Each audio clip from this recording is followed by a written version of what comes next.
For 3 months, I'd been seeing a guy named Rex, a total stranger I'd only met online. We were in the thick of it, that honeymoon phase where every night my phone would blow up with messages that made my pulse jump.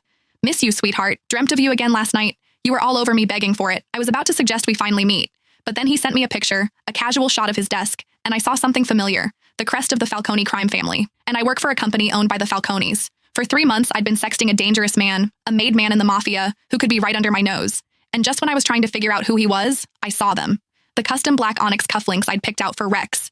On my boss, Marco's, wrists. What are you up to? My thumbs flew across the screen. I hit send. I stared at the chat, waiting for the man I knew only as Rex to reply. This had been my ritual for the past 3 months. I'd added him on a whim. We hit it off instantly, falling hard and fast until things got intense. My phone vibrated. It was a picture, a side shot of his computer desk. A few files were scattered next to the keyboard.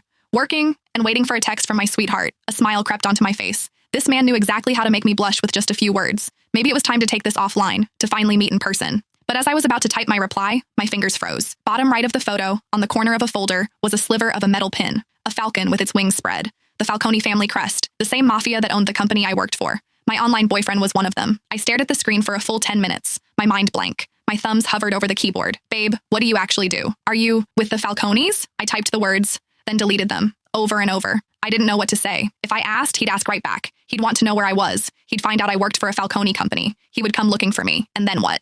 What the hell would I do then? When I didn't reply right away, Rex's texts started coming in, one after another. Baby, you there? Busy? Send me a pic. Like you do. Your hand, or anything. Dreamt of you again last night. You were all over me begging for it. His words were getting dirtier, bolder. But this time, my cheeks weren't just hot with a blush. They were burning with a cold dread.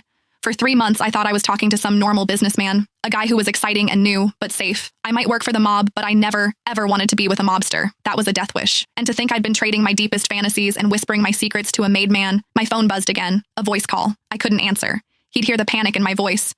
I fumbled with the screen, declining the call. Then I quickly typed out a lie. In a meeting, honey. Talk later. He seemed to buy it. A moment later, he replied, waiting for you. I closed the chat and took a deep, shaky breath. I needed to calm down, think. First, I had to figure out who he was. Was he some low-level muscle or a high-up manager? Second, what was I going to do? Risk it and keep this going or run for the hills? I opened our chat history, scrolling through our old messages, searching for clues. We'd both been careful about privacy, never sharing details about our work or personal lives. But one thing stood out.